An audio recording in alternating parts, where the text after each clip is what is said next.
Here, the short note about the pulmonary embolism.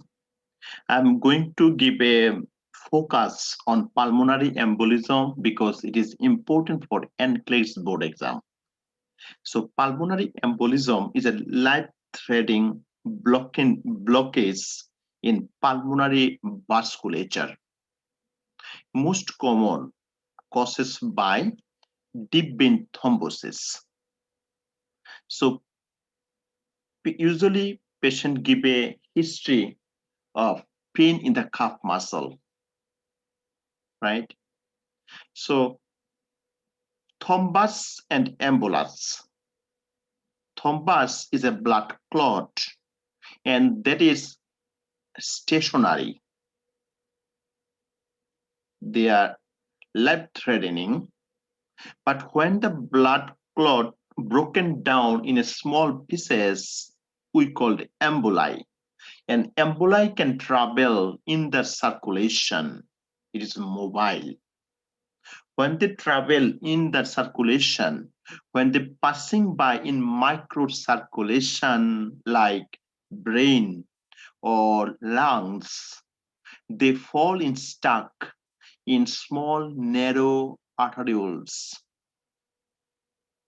and they can cause the blocking, they can cause to develop the embolism and complication. So embolus result of thrombophlebitis or deep vein thrombosis. So what are the risk factor? Risk factor: prolonged bed rest, immobility. Like a patient after the major surgical operation have a long time bed rest.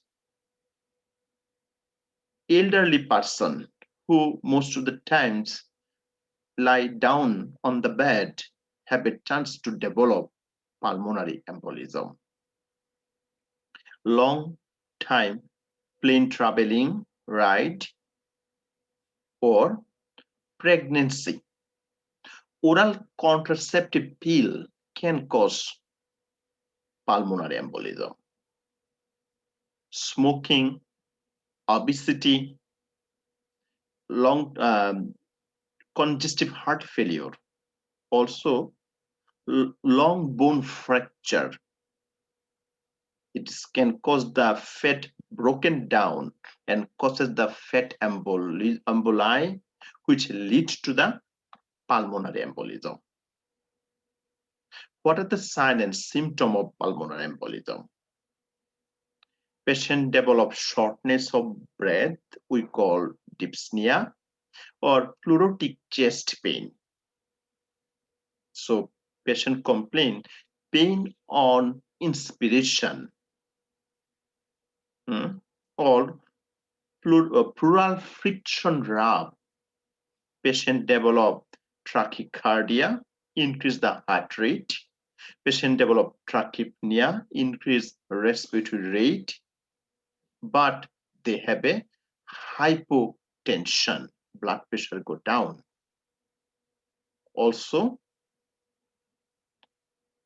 patients sometimes complain the cough or diaphoresis. And all of these sign symptoms lead to the anxiety, feeling of impending doom, or restlessness. Sometimes patients develop petechiae or hemoptysis, cough mixed with blood. So what are the diagnoses?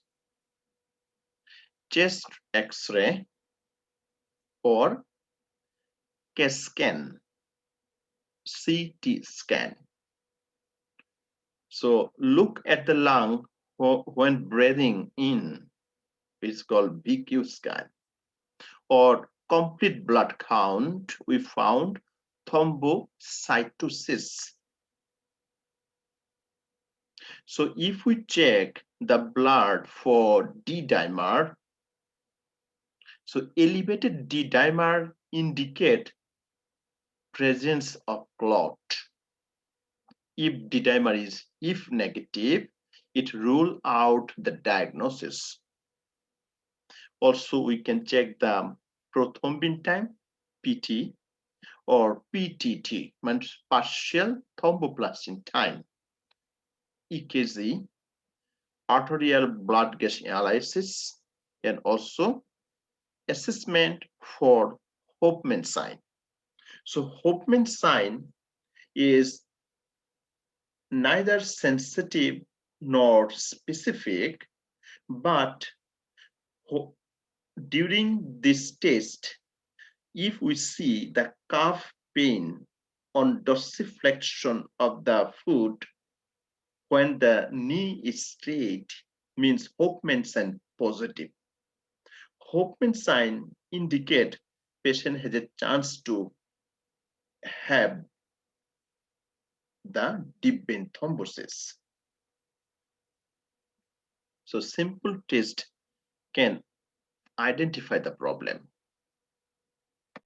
So what are the nursing intervention? It is very important for nursing intervention and treatment. So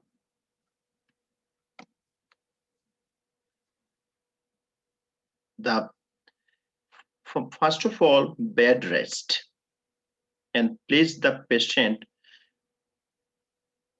high Fowler position and admit the oxygen. They're the most important priorities, right? So then medical treatment, anticoagulant like heparin or enoxaparin, warfarin, or coumadin. And also thrombolytic drugs like streptokinase or altiplats. They break down the clot. So after this medication, we frequent blood draw required to monitor PT or INR level, right? Because patient is under the anticoagulant and thrombolytic therapy and maintain the constant intake of vitamin K while on warfarin. We encourage the patient not to smoke, increase the mobilities, and compression stroking, right? So it is more than enough for pulmonary embolism for NCLEX board exam.